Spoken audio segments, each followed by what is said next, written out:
Shortly after the decision by the United States and the Western powers to authorise cross-border strikes by Ukraine into Russia, we got reports in the New York Times and the Washington Post that the United States would be permitting Ukraine to conduct those strikes, and that those strikes would be conducted within hours or at the most days. And we were also informed that General Cavoli, the overall commander of NATO forces in Europe, who is of course a US general, was in effect supervising the entire operation. Well, a few hours passed and the strikes duly took place, and they took the form of HIMARS missile strikes on Belgorod. Multiple launches of multiple launch rocket systems launched against Belgorod using HIMARS missiles. The HIMARS, of course, we have been told numerous times now, is being very effectively jammed by the Russians. It has become largely ineffective, and according to reports from Russia, so it proved in the case of the attack on Belgorod. It seems that none of the rockets or missiles actually struck their targets, or at least that is what the Russians say. I have no doubt, by the way, that they're telling the truth on this. We have seen numerous attempts at HIMARS strikes in all sorts of places now, and I get the sense that the days when the HIMARS was an effective weapon on the Ukrainian battlefields has long since gone. Nonetheless, it was the Russians who exposed the fact that HIMARS were being used in the attack on Belgorod, and they showed wreckage of what were identifiably HIMARS missiles. That, by the way, confirms that there are now HIMARS launchers in the area of Kharkiv. By the way, they must have been positioned there some time ago if the Ukrainians were able to operate them so quickly after the decision was made. And that, again, all but confirms that the effective decision, the decision to allow these rocket strikes across the border, must have been made probably roughly at the beginning or early part of May or the middle of May or sometime around then, when we have been told that the discussions to change the policy, the supposed policy to prohibiting Ukraine from carrying out strikes on Russian territory with Russian weapons, that discussion to change the policy, those discussions supposedly were taking place at the beginning of and middle of May. And as I said, this deployment of HIMARS systems so quickly effectively confirms that. Now, there's a number of points to make about this attack. In and of itself, it was completely ineffectual. However, it has long been supposed that Ukraine is getting assistance from the United States in carrying out HIMARS strikes, missile strikes, that the United States is providing guidance and targeting data for these missiles. And of course, the very fact that we're told that General Cavoli is involved further confirms that he and his staff are directly approving these strikes. So yes, these strikes do not cross Russian red lines. These are not attacks by ballistic missiles or cruise missiles on Russian territory. But they are still overt attacks, not just by Ukraine, but by Ukraine with the direct assistance of the United States against Russian positions inside Russia. The other point I would make is that I do not know exactly what it was that these missiles are supposed to be targeting. But of course, Belgorod is a large city, launching multiple launch rocket systems, rockets even if they're guided against a city, is inherently dangerous. And if the guidance systems of these rockets are indeed being jammed by the Russians, as we are told, and as is indeed undoubtedly the case, then of course these rockets are going to become increasingly inaccurate, and the potential for them to do significant damage, to kill Russian civilians, is very real indeed. And last but not least, the fact that Belgorod is the target effectively confirms that which all of us who've been following the war closely have always known, that all of these Ukrainian attacks on Belgorod and in the villages, the small towns around it, attacks which have been underway in one form or another for over a year, that these have always been conducted with the full knowledge and undoubtedly with the indirect or implicit approval of the United States. The same place is being attacked, only with different missiles, different rockets.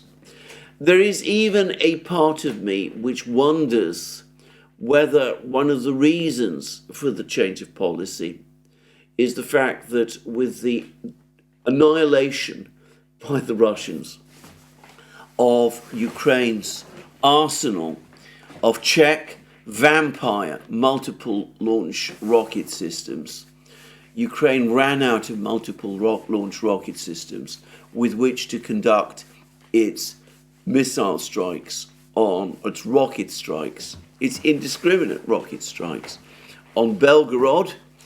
And since this is obviously a massive psychological priority for the Ukrainians, that this is what triggered their insistent demands that the United States now allow them to use HIMARS missiles and rockets to do essentially the same thing. Anyway, there we are. That is what has been happening over the last 24 hours. An unsuccessful strike up to now, very heavy one apparently. It is likely that the Russians will be hunting those HIMARS launchers, and no doubt they will track them down in this area close to the border, saturated with Russian drones and other surveillance devices. It'll probably be difficult for the HIMARS launchers to conceal themselves. So it's likely that more HIMARS launchers will be destroyed before very long. As we have consistently seen happen, the the forward deployment of military equipment close to the Russian border simply guarantees that the Russians not only have targets well within their range, but in effect guarantees the destruction of these weapons. So anyway, there we are. That's what has happened. It's important not to underestimate the significance of what this means. It's a major escalation by the United States. It does not cross Russian red lines, but it comes very, very close to doing so. And I'm going to suggest that as it becomes increasingly clear that this attack that these kind of attacks are ineffectual, the pressure is bound to grow in Washington and in the European capitals to go further, to start considering whether ATACMS missiles and Storm Shadows and Scalps might be used against targets within Russia, despite the fact that that manifestly goes against Russian red lines. Well, since I'm bringing that topic up, there has been an article in the BBC which has been, I think, misunderstood in Russia as a confirmation that Emmanuel Macron, the president of France, has actually authorized Ukraine to use scalp missiles in the attacks against Russia. I'm going to quote extensively from this article because it demonstrates the amount of confusion and uncertainty arising from the botched way in which the United States, the Biden administration, has handled this matter. This is what this article says. It says, lifting the ban, this is from the BBC article about Macron, supposedly authorizing use of scalp missiles. Lifting the ban on Western weapons is unlikely to help to protect Ukraine from Russian glide bombs, known locally as CAB. They have a devastating effect and are regularly used to bomb Kharkiv and other border towns. And of course, not just Kharkiv and other border towns, but first and foremost and above all, Ukrainian military positions. That is what they're used for. But anyway, that's not perhaps what you would expect the BBC to say. And then the article goes on to say this. But to stop such attacks, Ukrainian forces must target planes that drop these deadly cabs. The only weapon capable of intercepting those planes that Ukraine has at its disposal at the moment is the US air defense system Patriot. However, getting this weapon close to Kharkiv is a huge risk. Spy drones can quickly spot it, and Moscow can launch missiles such as Iskander to destroy this expensive system. And in fact, we know that this has happened. The Russians have systematically and methodically destroyed the surface-to-air missiles, the S-300s and others that were located around Kharkiv. And in effect, the result is that Kharkiv now is, to all intents and purposes, without air defences. So sending the Patriots there would be suicide. It would guarantee, all it would guarantee is the destruction of these expensive systems. And in fact, and this is something that Western media avoids discussing, there was a mass destruction by the Russians of Patriot systems in various locations close to the contact line earlier this year. After the fall of Avdiivka, or to be more precise, as it became increasingly clear that Avdiivka was falling, General Syrskyi, the new military chief in Ukraine, took the decision to try to deter Russian bomb and aircraft ground attacks, aircraft attacks from Russian bombers and attacks from Russian aircraft using various air-to-ground missiles. He tried to prevent those attacks by redeploying Ukraine's arsenal of powerful air defense missiles supplied by the West and the S-300 systems that Ukraine still had left close to the contact line. And the result was that all of these systems, or at least a large proportion of these systems, were quickly identified by the Russians. These are not systems. These are massive systems. They're not intended for rapid movement around a contested battlefield. Anyway, they were quickly spotted by the Russians. And as I well remember, over a period of several weeks, earlier this year, from about January onwards, perhaps a dozen of these systems were destroyed. And from memory, the Russians claimed that amongst them were at least 6 or maybe 7 Patriot launchers and at least 1, perhaps 2 complete Patriot missile systems. So we can see that deploying the Patriot system this close to the Russian border would indeed be suicide. And whoever is briefing, advising the BBC, clearly knows about this mass destruction of surface-to-air missiles by the Russians, even though it's been barely reported in the media, because obviously the article is, even if only very indirectly, alluding to this. And then we get on to what President Macron said. Interestingly, the UK and France, which provide Ukraine with jointly made Storm Shadow air-launched cruise missiles, or Scalp as they're called in France, haven't explicitly restricted their use, and their range can go up to 250 kilometers.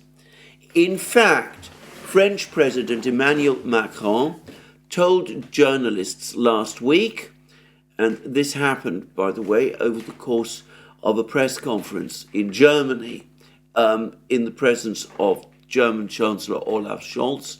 Anyway, he told journalists last week, quote, "We should allow Ukraine to neutralize the military sites from which the missiles are fired, and basically the military sites from which Ukraine is attacked." Now, of course, what Macron was referring to here are the long-range missiles, the KH-101s, and those types of missiles, and the Kinzhals, which are launched from big strategic air bases like the ones in like the one at Engels, deep inside Russia, far beyond the range of the Storm Shadows, and perhaps also the Kinzhal missiles, which are launched from MiG-31 fighter bombers, exceptionally fast fighter bombers, which are admittedly much closer to the contact line. Anyway, it was a comment, and he was waving all kinds of maps, which I couldn't really see, to the journalists. Perhaps he was pointing at air bases in Bryansk region and Kursk region.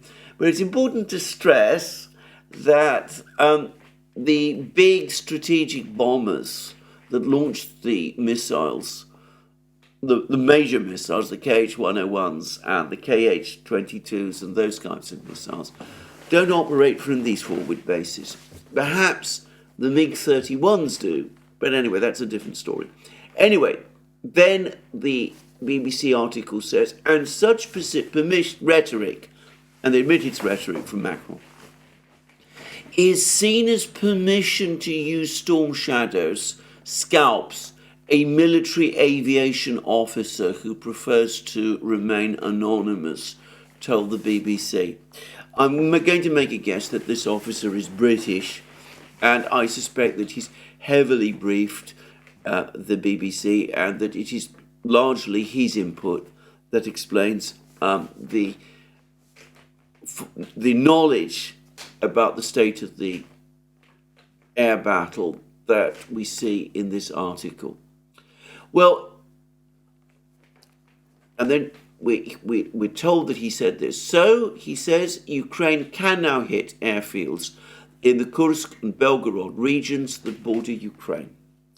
Well, I have to say, I think this is an overinterpretation of Macron's words. Macron says many things at various times. He waves maps, and he says that we should allow Ukraine to neutralize the military sites from which the missiles are fired, and basically the missile sites from which Ukraine is attacked. The word is should, and I think that this is not intended to be authorization from Macron to Ukraine to use Scalp missiles to attack air bases inside Russia. I think this is reading more into those words than they actually say. I'm going to suggest that, in fact, it is unlikely that Macron has given authorization of that kind. Had he done so, he would have used much more explicit terms, and I think we would have had an official statement from France, possibly from the Defense Ministry there, or even from the Élysée Palace. This is a British military officer putting together various facts. He knows about various facts about the military situation on the battlefields. He very much wants military strikes to take place against these bases. He's obviously a hardliner, and he's putting the interpretation that he wishes on Macron's words. And then we read, however, about the problems. Such operations will be limited in terms of what they can achieve.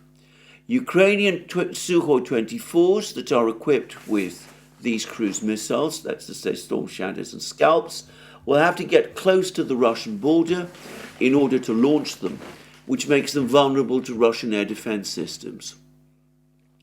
F-16s that are expected by the end of this year are better equipped for such tasks, which is highly questionable, by the way.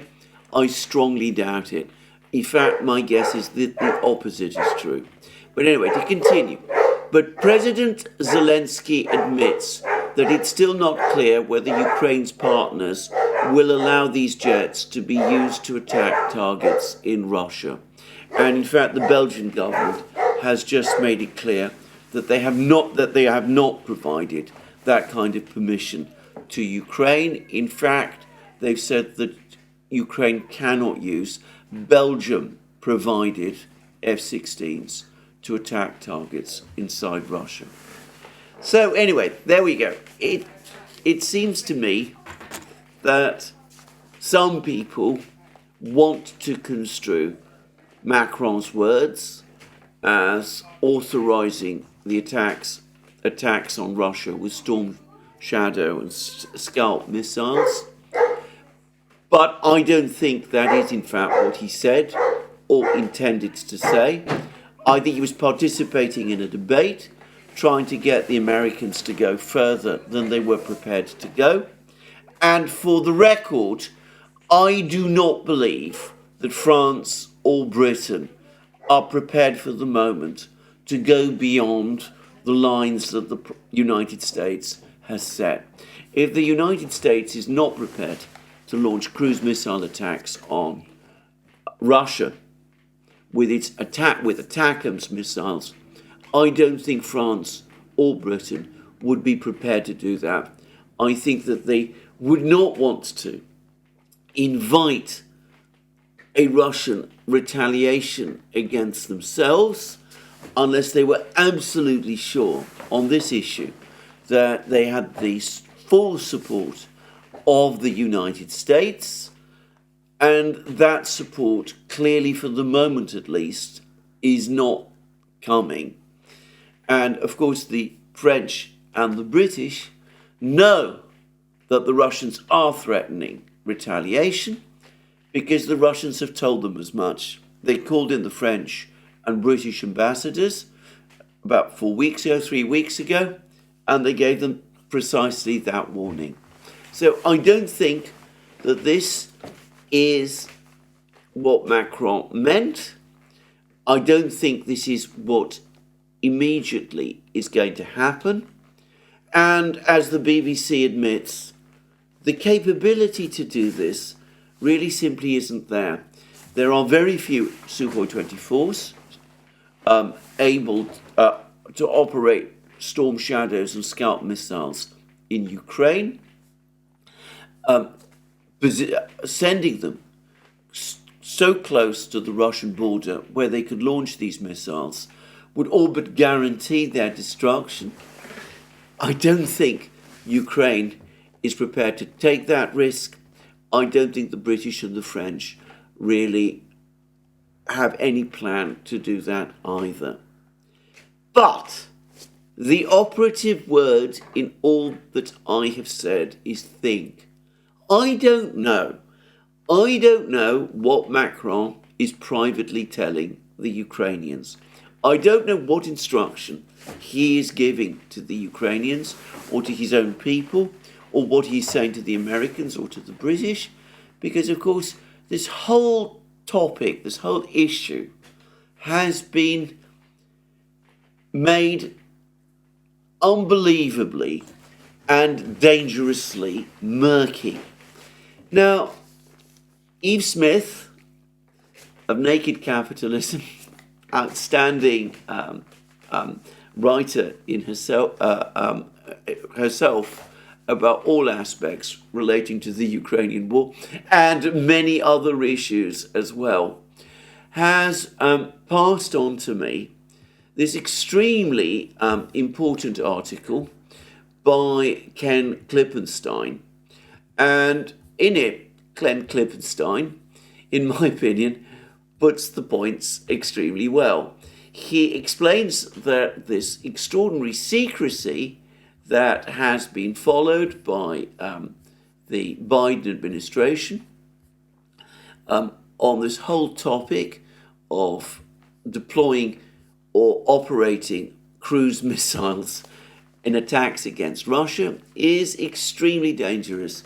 Now, this article is, I believe, behind a paywall, so I'm not going to read it all, but its title is Biden's Secrecy on Allowing Ukraine to Strike Russia is Dangerous. And he points out that there were contradictory statements by US officials over the last week, some suggesting that the policy prohibiting strikes on Russian territory had not changed even whilst the policy was actually changing. And there was questions, the media were beginning to become concerned and suspicious. Lloyd Austin was asked some pointed questions by frustrated members of the media trying to understand what US policy there actually was. And we then read Klippenstein saying the following: there are several reasons I'm harping on this. There are arguments for and against permitting Ukraine to use US arms to strike within Russia. It's the only sentence I disagree with, by the way, in this article. I don't think there are any arguments for allowing Ukraine to do that at all, but that's another matter. But the debate can't even take place if the public isn't informed that a policy change is being considered. Secondly, miscommunication between militaries is a recipe for miscalculation and potential catastrophe. The US intelligence community's annual threat assessment singled out Ukrainian strikes within Russia as a factor that continues to drive concerns that Putin might use nuclear weapons. These concerns are not unfounded. In May, Russia for the first time announced tactical nuclear weapons drills in response to a statement by the British Foreign Minister that Ukraine would be able to target inside Russia with British-supplied long-range weapons. Russian nuclear doctrine allows its president to authorize the use of nuclear weapons in situations in which ballistic missiles are launched against Russian territory. I'm not, by the way, completely sure about the nature of Russian doctrine with respect to the use of nuclear weapons, but on balance, I think that that comment is also correct. And then Klippenstein continues, that's why clarity matters. When the Biden administration offers vague hints that Ukraine is allowed to use US arms on targets within Russia, that could mean anything from small-scale artillery fire on a military installation to a ballistic missile attack on the Kremlin. Without specifying the former, speculation can run rampant about the latter, speculation that the Kremlin is watching. Russian state media organ TASS has issued a steady drumbeat of articles based on reporting in the US media on the policy change. And we're then informed of what Medvedev and Peskov and others have been saying on this topic in Russia. And the article then goes on to say that keeping the Russians guessing on something like this is extremely unwise. Well, it is possible that the Russians were not kept guessing. I discussed yesterday in my video that certain comments that Putin made over the course of his press conference in Tashkent, in Uzbekistan, where he discussed the potential dangers, the immense dangers involved in Western cruise missile strikes on Russian territory, that those comments that he made indicated that he had quite a lot of knowledge of the internal debate that was taking place in the United States, which suggested to me, at least, that the administration might be keeping the Russians informed of what it was intending to do. But, again, I don't know that for a fact, and again, it doesn't fully address the point that is being made here. Because, of course, the Western publics are not participating in this debate at all. They've been barely informed that a debate like this is even taking place. Many people in the United States, in Britain, in France, elsewhere in Europe, if they knew that their leaders were debating potential missile strikes on Russia and were in the process taking upon themselves and their countries the risk of potential Russian retaliation. Well, plenty of people who've been kept in complete ignorance of this whole discussion might have quite a lot to say. Some of them, many of them, might strongly object to this whole idea. Anyway, not just that, of course, but US allies, and I suspect the Ukrainians themselves, were also having the wool pulled over their eyes. It's absolutely clear to me that what the Ukrainians were actually seeking was permission to conduct ATACMS strikes on targets inside Russia. Not just permission, of course, but assistance from the United States in order to conduct those ATACMS missile strikes, which could only be carried out with the assistance of the United States. Much of the commentary that was pouring out of the United States over the last week might quite easily have led the Ukrainians to feel that they were going to get what they wanted on this question.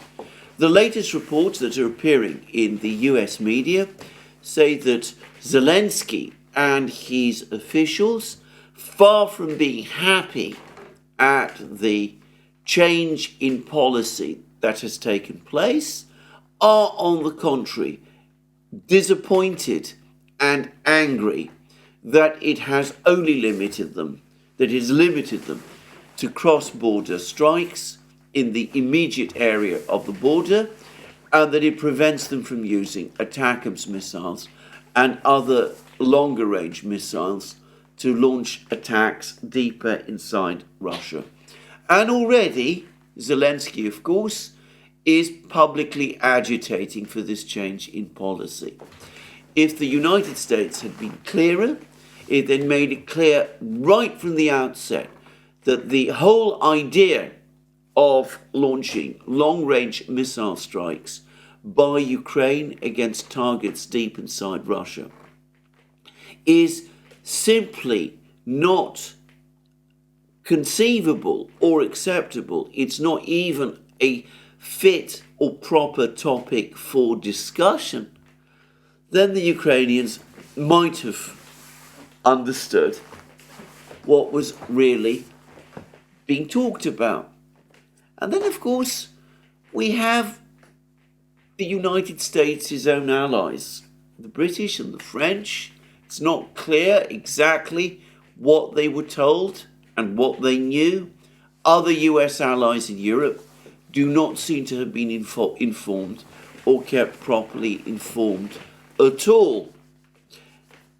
And Macron, for his part, in this void was making statements like the ones he made in Germany, which have been quoted by the BBC, in which, from what I can see, he is basically pleading with the Americans to allow more long-range strikes, but doing so in a situation where, since there are no public contradictions, it looks as if he might, in fact, be authorizing the Ukrainians to carry out such strikes themselves.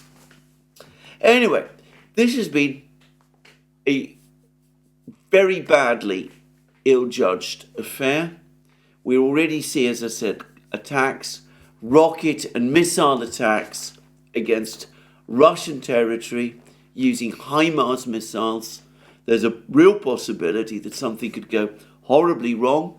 It might be that one of these missiles will fall on a residential building and do huge amount of damage, increasing the political pressure on Putin to respond aggressively, which he might eventually feel that he has to do. And anyway, it's an ill-conceived policy that is not going to solve Ukraine's problems. The article in the BBC all but admits as much, but which has raised expectations and fears. Expectations on the part of Ukraine, which might one day be satisfied, and fears in Moscow, which might already be causing the Russians to re-examine their positions and to prepare for a massive retaliation. The administration, the Biden administration, continues to gamble recklessly. I don't think it understands the extent of the risks that it is taking. I read somewhere, I forget where, who it was, but I read somewhere that it's as if in a conflict between the United States and Mexico, perhaps over US incursions to deal with drug cartels inside Mexico, the Russians were to start supplying long-range missiles to Mexico that might enable Mexico to launch missile strikes on the territory of the United States. This is an extremely bad idea, communicated very badly, principally because the administration is terrified of a public debate. It does not want to involve the larger American public in shaping what happens. It knows by now that the continued support for Ukraine and for the war in the United States is becoming increasingly unpopular with the American people. It's involved in a difficult election, and therefore it wants to make its decisions in secret, and this secrecy extends to decisions of this kind, which carry with them terrifying risks which might ultimately bring us to a point where the entire situation might get completely out of control. Well, there we are. That is where we are at this moment in time. Now, I've discussed at length the ineffective Ukrainian strikes, or at least HIMARS strikes, on Belgorod. We're now getting an awful lot more information about the big Russian missile strike on the Ukrainian energy system that I discussed yesterday. The Russians, previous to this strike, had already effectively destroyed Ukraine's thermal power stations, the ones that work on coal. Those are no longer functioning to any degree. The strike that took place the day before yesterday targeted the hydroelectric dams, which also are major providers of electricity to the Ukrainian electricity system. And from what I can understand, most of the missiles, or at least enough of the missiles, did indeed get through and have done devastating damage. It seems that most of the hydroelectric system has also been put out of action. For the moment, Ukraine continues, despite repeated power cuts and problems of that kind, manages anyway to keep some electric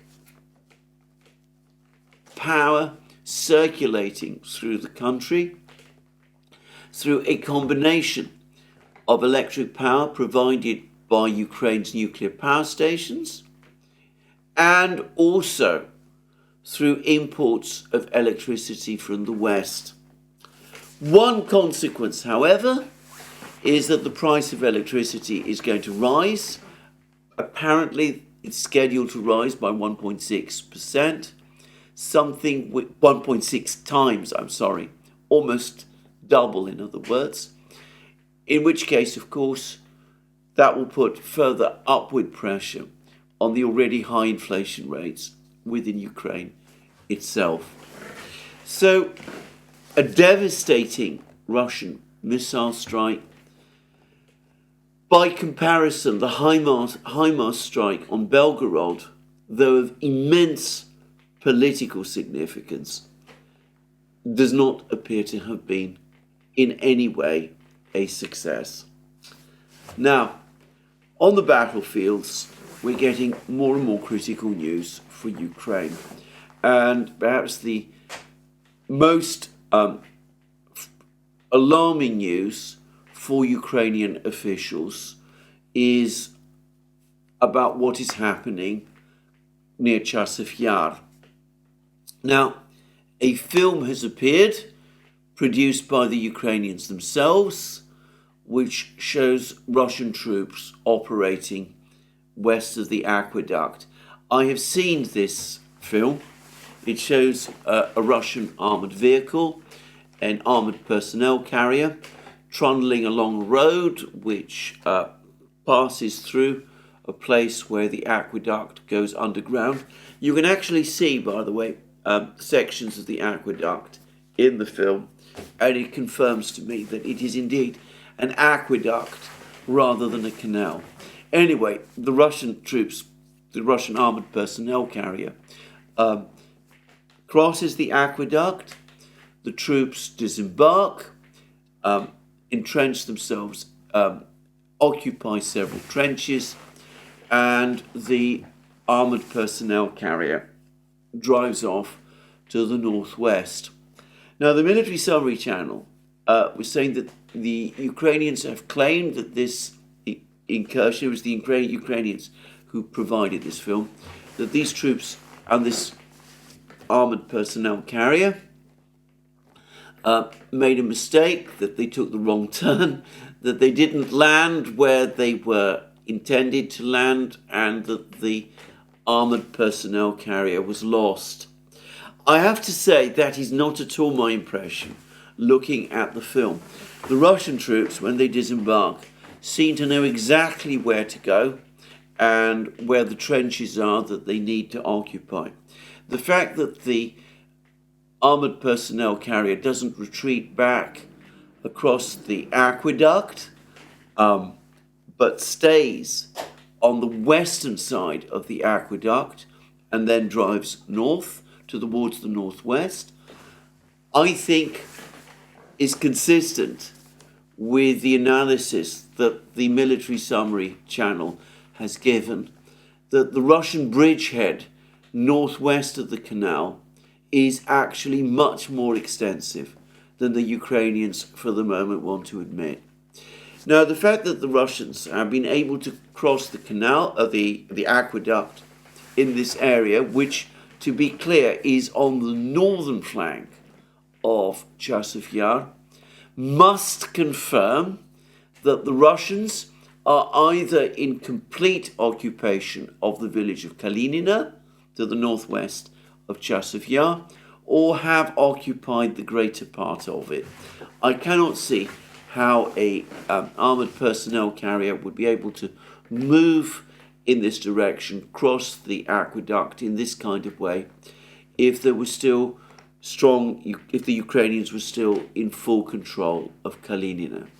So it looks like we're starting to see the collapse of Ukrainian defences on the northern flank of Chasov Yar.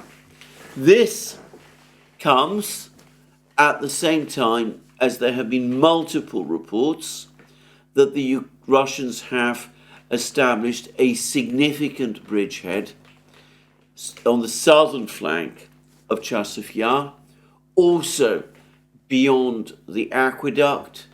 And I was reading more reports this morning as I was making this program that there are now Russian troops entrenched in the immediate southern part of the Novi micro-district, which lies west of the aqueduct.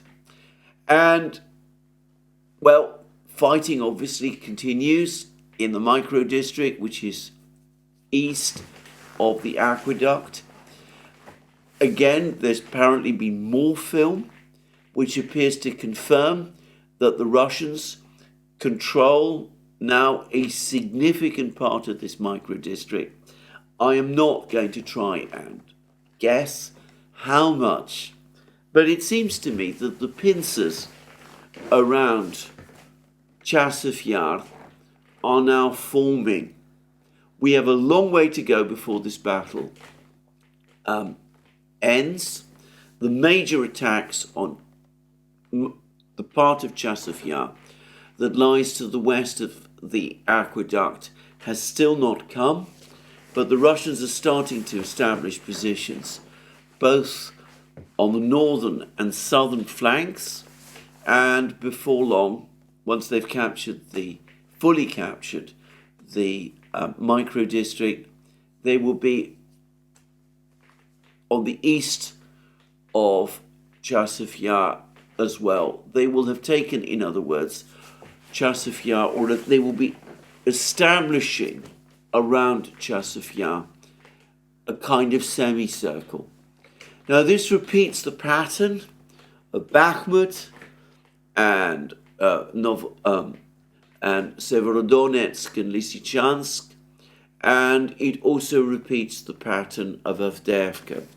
The Russians, confronted with places like this, towns like this, do not try to encircle them entirely, or at least they haven't done so up to now. At least they haven't done so since the battle for Mariupol way back in May 2022.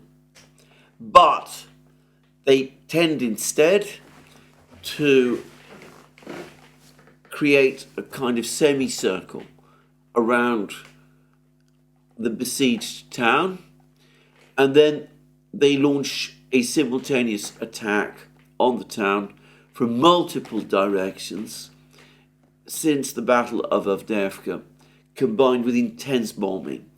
And I think that is where we're heading in this particular battle. So, a crisis for the Ukrainians in Avdiivka. In Chasov Yar. Now, there's been a lot of reports and contradictory claims about the situation in Volchansk. And again, there have been claims from the Ukrainians that they carried out a successful counterattack into northern Volchansk. The Russians confirm that the Ukrainians did indeed launch counterattacks in Volchansk, but the Russians say that the counterattacks were repelled and that the Ukrainians were driven back to their original positions with heavy losses. The Russians then also say that they have continued their advance in Volchansk and they have pushed forward by another 400 meters. I'm not present in Volchansk. I do not know who is telling the truth. I would say that I would find it a little surprising that the Ukrainians can launch counterattacks, successful counterattacks in northern Volchansk, given that the Volcha River stands in their way, and given that the bridges across the Volcha River have apparently been destroyed. But then I don't pretend that I have full information, and no doubt we will have to wait and see what is really going on. On balance, for the moment, I think the Russian accounts are probably more likely to be true, but we must wait and see. So far, no one has released any film or photographic evidence confirming what is actually happening. But the battle, anyway, for Volchansk continues. And the US media continues to be full of ominous reports about growing concentrations of Russian troops in the Sumy region. Apparently a very large force is accumulating there, and it looks as if at some point over the next couple of hours, days, weeks, months, I have no way of saying, at some point a major offensive in this area by the Russians, the Sumy region, is likely, and of course that will inevitably increase the pressure on the Ukrainians who are conducting their battles in Kharkiv region, in places like Lipsy, where apparently there is no very heavy fighting going on, and in Volchansk.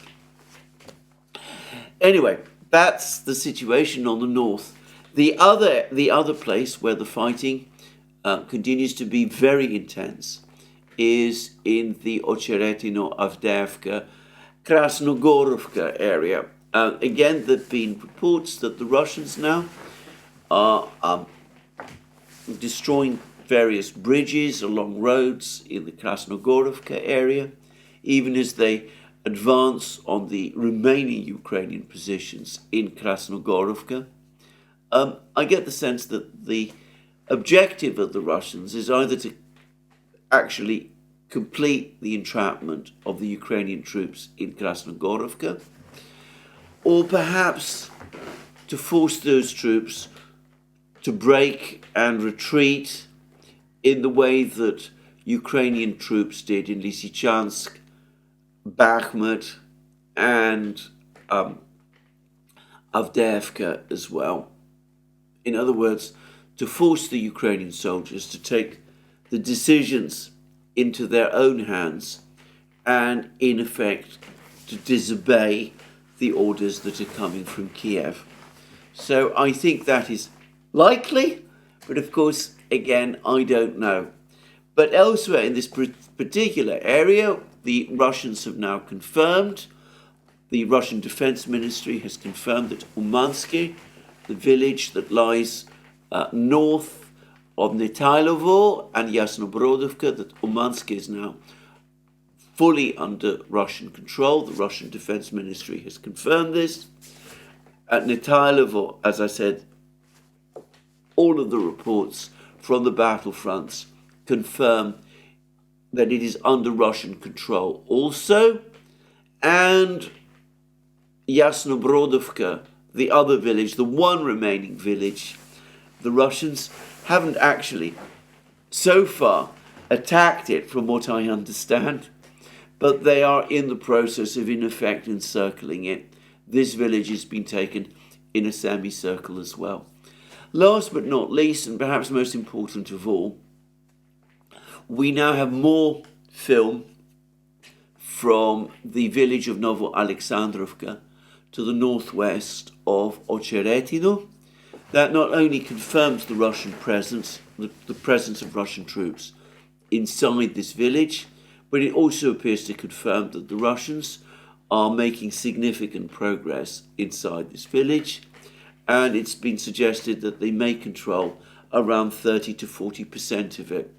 It looks as if Ukrainian resistance in Novo Alexandrovka is disorganized and weak, and that the Russians right across this area to the west of Avdiivka and Ocheretino are encountering only disorganized Ukrainian resistance, perhaps from Ukrainian units that have been weakened and exhausted during the fighting, and from fresh recruits who are not receiving adequate training.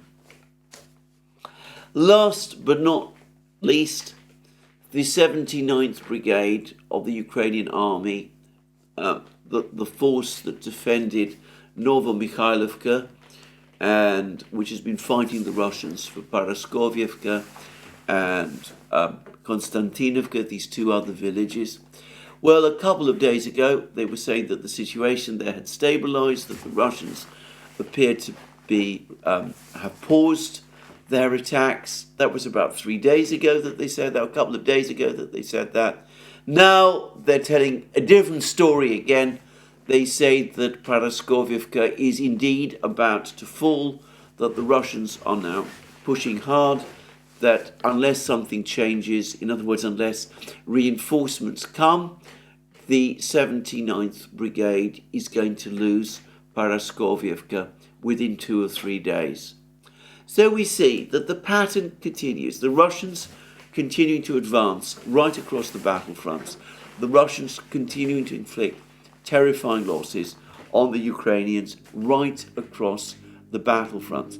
The Russians being able to launch massive missile attacks across Ukraine, putting in jeopardy the entire electricity system. The Russians enlarging the gap they've created in the Ukrainian defense lines in the Ocheretino and Avdiivka area. And now, as I discussed recently in a program, in another program, edging close, very close in some cases, to the major logistical centers of the Ukrainian army in Donbass, places like Pokrovsk, Selidovo, and others. In other words, reaching the soft underbelly of the Ukrainian army in Donbass. And the Ukrainians still overcommitted to the northern fronts, where they continue, by the way, to suffer frightening losses, using now American missiles to strike at Belgorod, but even the BBC acknowledges that this isn't going to make any difference. And with the situation perhaps made even worse for Ukraine by the gathering reports of large Russian forces assembling in the Sumy area, preparing perhaps to launch another offensive there.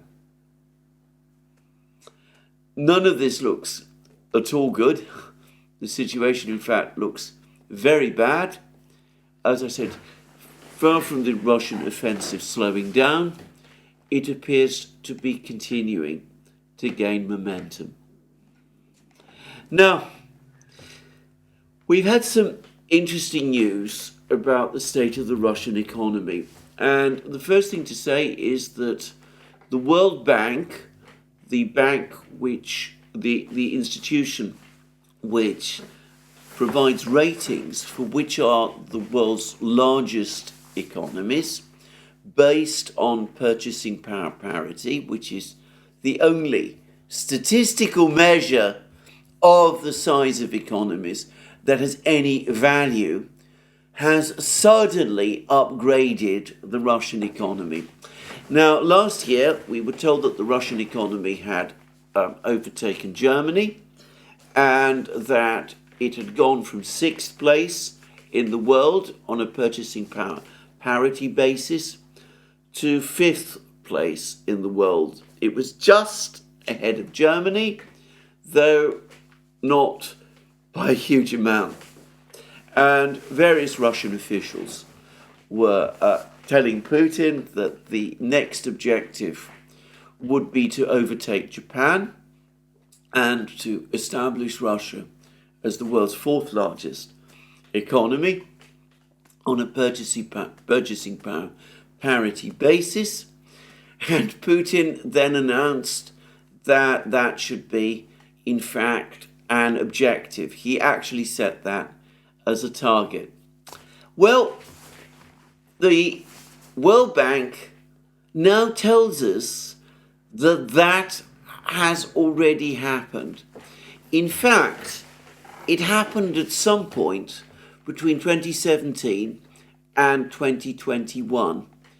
At that time, over the period of those 4 years, the Russian economy overtook first Germany and then Japan, and it is, as of now, and has been in fact, ever since 2021, the fourth largest economy in the world on a purchasing power parity basis.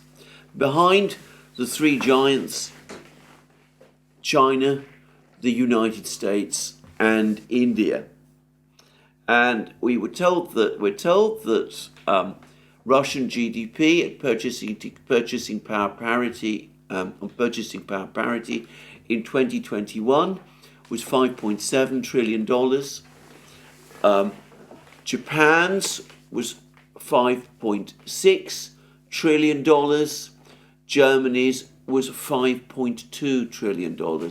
So we see that already in 2021, Russia was significantly ahead of Japan, significantly rather ahead of Germany, and slightly ahead of Japan. We're now told that the situation has changed and that in 2022, 2023, the Russian economy reached $6 trillion. That was in 2022. It grew further to $6.45 trillion in 2023. This, by the way, during the sanctions crisis. And whereas in the case of Japan, the increase has been from 5.9 trillion in 2022 to 6.3 trillion in 2023. Japan still just behind Russia, but perhaps the gap is increasing. And in the case of Germany, well, it was 5.5 trillion in 2022 and 5.9 trillion in 2023. The gap there is if anything, increasing perhaps faster. So, Russia is already number 4. The three giants, as of now, again, this is all based on purchasing power parity, are China, 35 trillion, the United States, 27.4 trillion, India, 14.6 trillion. In fact, I would go further and I would say that despite the very high growth rate that India is still registering, I, for one, would not be surprised if we start to see over the next couple of years, if present trends continue, the Russian economy start to, perhaps not overtake India, but grow closer in size to it. Just saying. So, that announcement, of course, gone almost unreported in the West. For the record, I've always said, I am in many places on record as saying that in my opinion the Russian economy has been for quite a long time bigger than Germany's and roughly the same size as Japan's, perhaps in fact even bigger than Japan's. The World Bank now confirms it. I suspect that the Russian economy is actually bigger still, and of course, bigger still, even than these figures imply. I think that, and for reasons which I'm not going to discuss in this program because they would take an inordinate amount of time to do, I think that there is a structural bias in the way in which purchasing power parity, in which any GDP figures relating to Russia are calculated, which cause the overall size of the Russian economy to be understated relative to those of G7 countries like Germany and Japan. I don't know what the position is with India, but I would say that with China it is the same. I think the Chinese economy is actually bigger than the World Bank is saying. That's my own view. But anyway, that's an interesting revelation. You won't find any reference to it in the media in Britain. I was checking the Financial Times, but hell will freeze over, I suspect, before they admit that the Russian economy is now the fourth biggest in the world, according to the World Bank. Just saying. All of this comes as one particular person, one of my correspondents, regular correspondents, a good correspondent, sent me a private email linking to another in the unending cascade of videos saying that the Russian economy is now facing problems because supposedly there was a collapse in oil revenue and an explosion of spending in April, and that this is, well, I suppose the implication is that Russia is heading towards some kind of budgetary crisis of some kind. The overall deficit, that the Russian economy registered in the first 4 months of this year was $43 billion.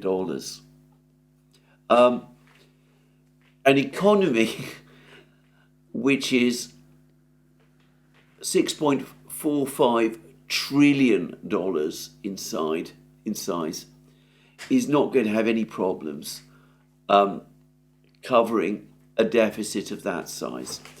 Besides, as I have discussed many times, it simply makes no sense at all to extrapolate the overall outcome, fiscal outcome, from 1 month's figures. There may be any number of reasons why the deficit might have been a bit higher in April.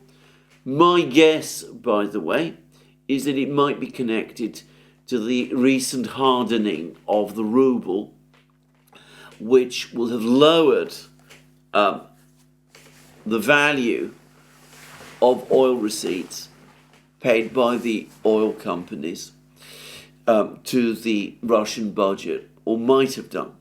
But I'm not going to get into a discussion about this. I once did so a year ago, back in January 2023.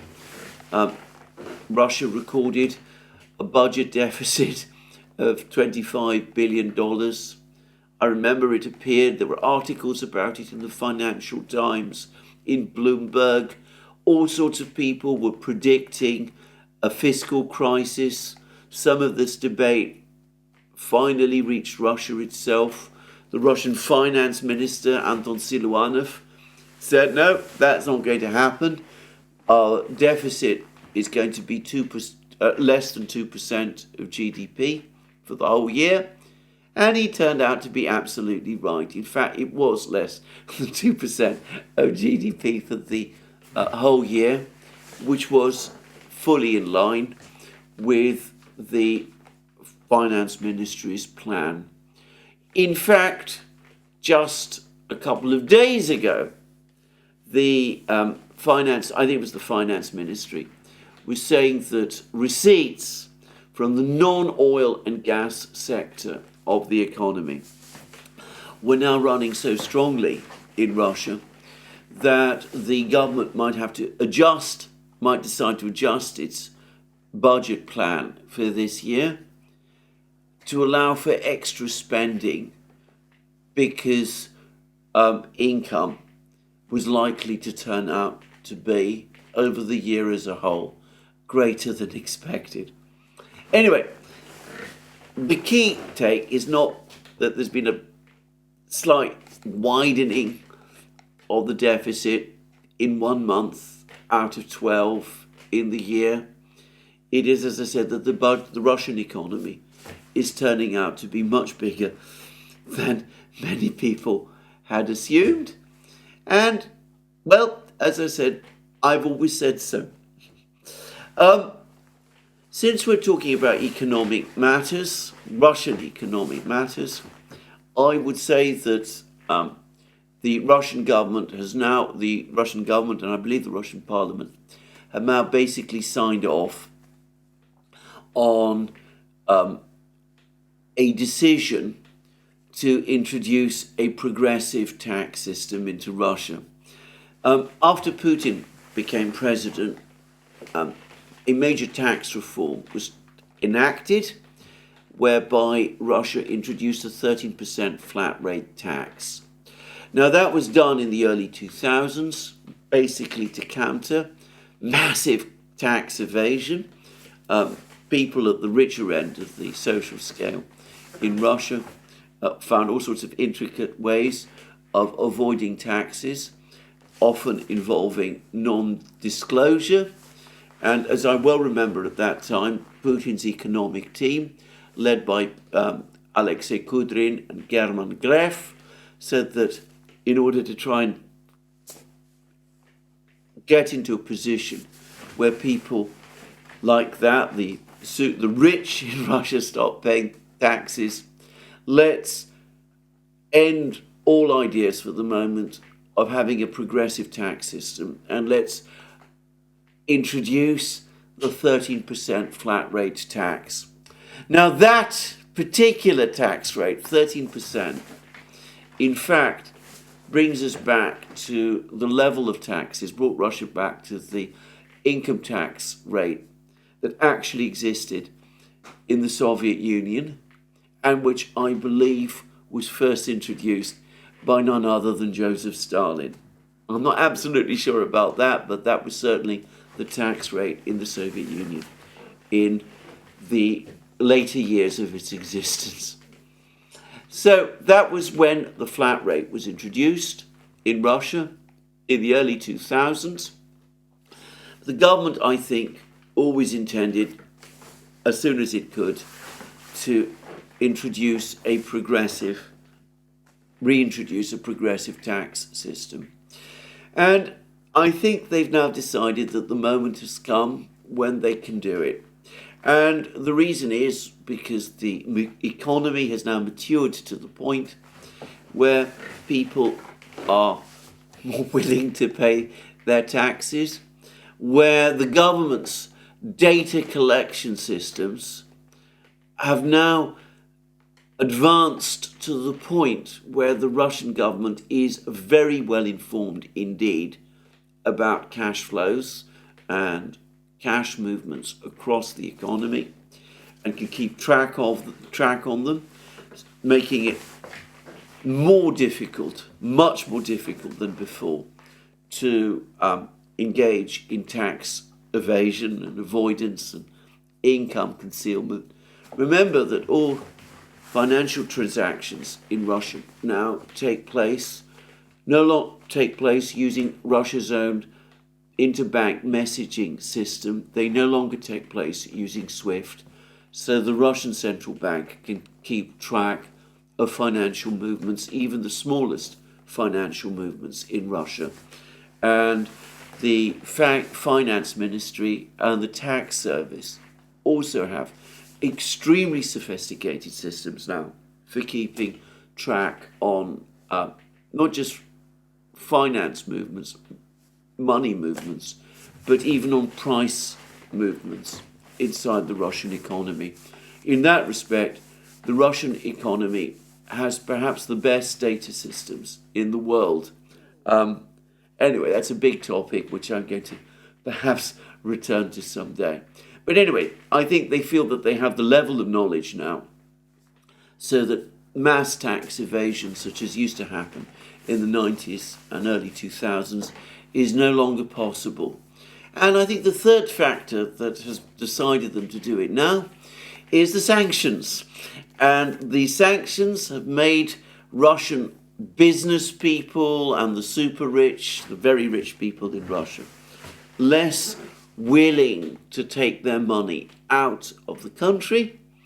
So there is no longer the fear on the part of the Russian government that if they introduce a progressive tax rate, there will be an enormous and immediate capital flight, people taking money out of the country and squirreling it away in Cyprus and Switzerland and places like that.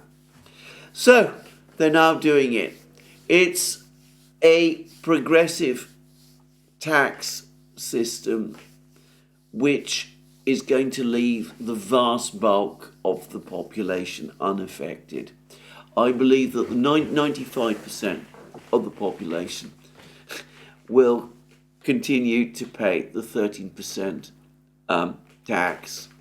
It's only the top 5% who will pay more. And there is a scale.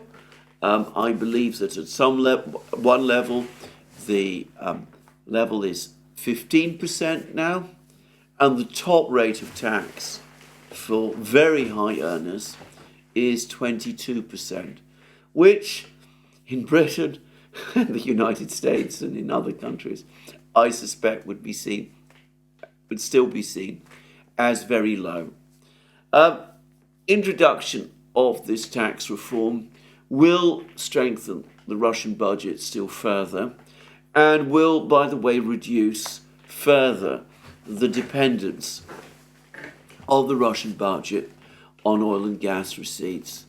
It means that moving forward, as in so many other economies, the great majority of economies, the major income resource of the government will be payroll taxes. That is already, by the way, true in Russia, contrary to what most people suppose.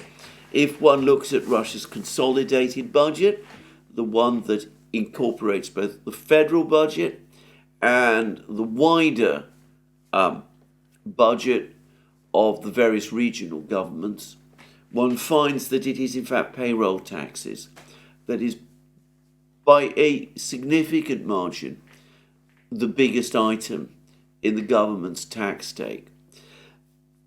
But this reform will make that even more the case from this time going forward, and will make the Russian economy, in some respects, even more normal than it already is. It's an interesting fact, actually, that this reform, which had it been proposed in, say, 2010, would have encountered vehement objections from all the usual people, including in Russia itself, has been accepted very calmly by pretty much everyone in Russia. It's been talked about and discussed, but there has not been any very strong reaction against it. Anyway, hopefully, as the Russian economy normalizes, as its tax system starts to adjust to its present diversity and sophistication, we're going to see less talk about the whole Russian economy being based on gas and oil and about the country being nothing more than a gas station masquerading as a country. It is strange how, despite all that has happened, over the course of the war, there are still people who continue to repeat that trope, especially in the United States. Well, last but not least, I want to touch very briefly on the recent case that has taken place involving a prominent American politician in New York. I find it one of the most bizarre decisions I have ever known or seen. Normally, when somebody is put on trial, they are put on trial for a specific crime. In this particular case, it seems that the judge, whose job one might have expected to be telling the jury what the crime was, or asking them to consider what the crime was, going through the various component parts of the crime, explaining to the jury what parts of that crime the prosecution needed to prove in order to satisfy them that the defendant was actually guilty. Well, it seems that in this case, in his summing up, the judge told the jury that they could decide for themselves. They could decide for themselves what crime exactly it was that the defendant had committed and was trying to cover up, and they didn't even need to agree upon this with each other. This has been a bizarre case at multiple levels, where I have never in my life, I used to work in a court, I have never in my life, the High Court in London in fact, I've never in my life known a summing up quite like that. Of course, its purpose was not, in the end, I think, to secure a conviction of the defendant, though he is indeed currently convicted. There have been so many things wrong with this strange prosecution and this most eccentric trial that sooner or later an appeal is bound to be upheld. And in addition, I think there's a reasonable chance that the Supreme Court soon will decide that a former president possesses certain levels of immunity, and those levels of immunity actually cover the circumstances of this particular case.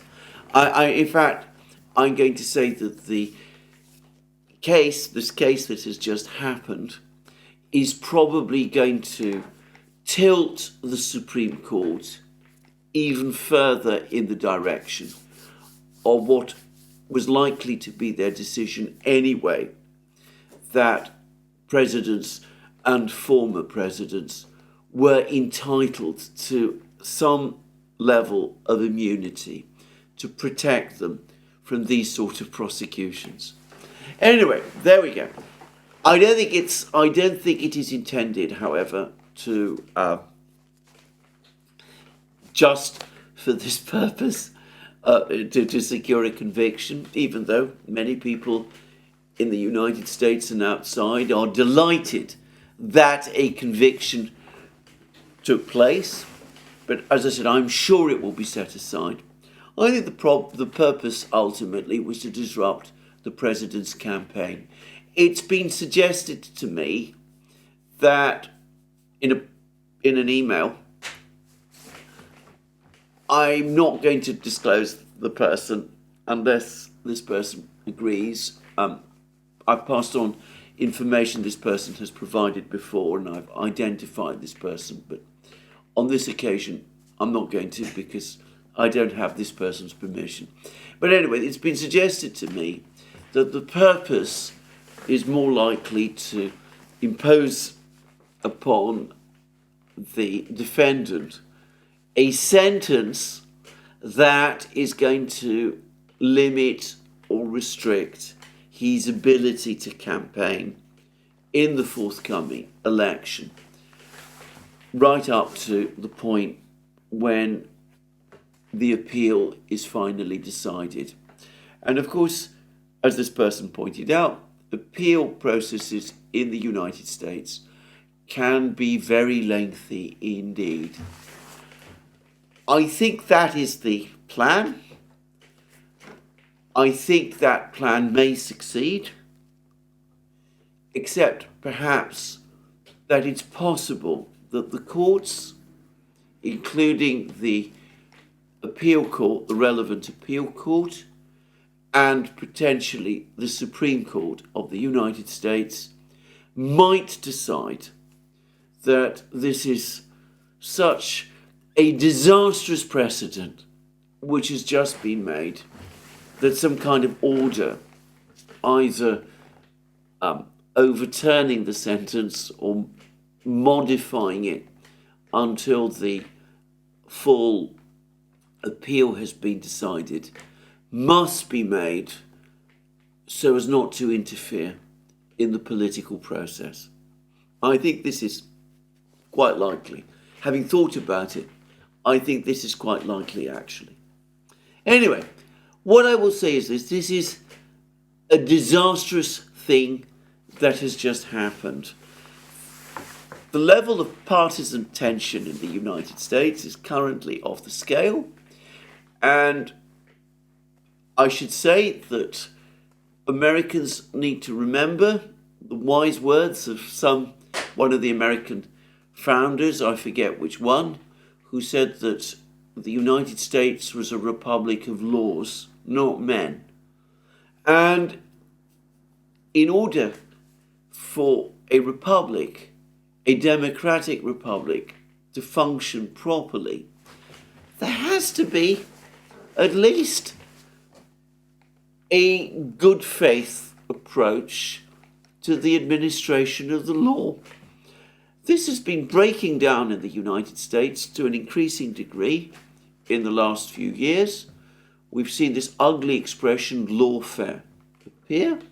I think this case in New York and two other cases in New York involving the same defendant which preceded it are all examples. And I think that a constitutional democracy cannot endure if this thing continues in this way. Again, I hope and believe that the higher courts in the United States, including the Supreme Court of the United States, understand this and that they will take measures, urgent measures now, to correct the situation. Anyway, that is what I'm going to say about this affair. A grotesque and absurd case, an abuse, a judgment, a verdict which cannot stand and which makes no sense, and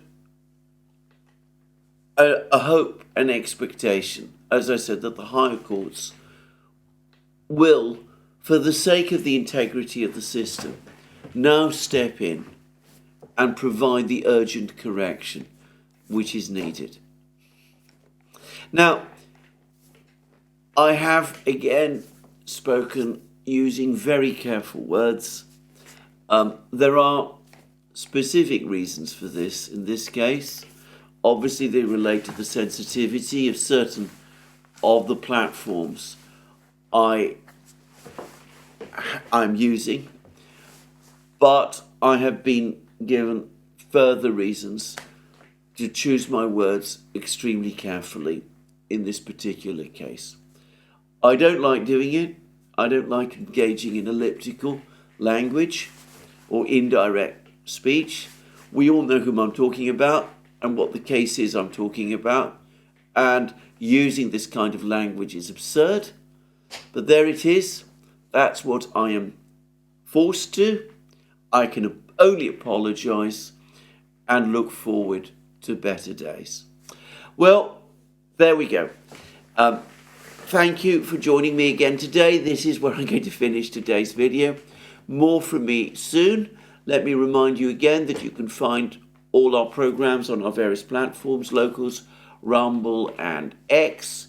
Also, you can support our work via Patreon and Subscribestar. Don't forget to check out our shop. Links under this video.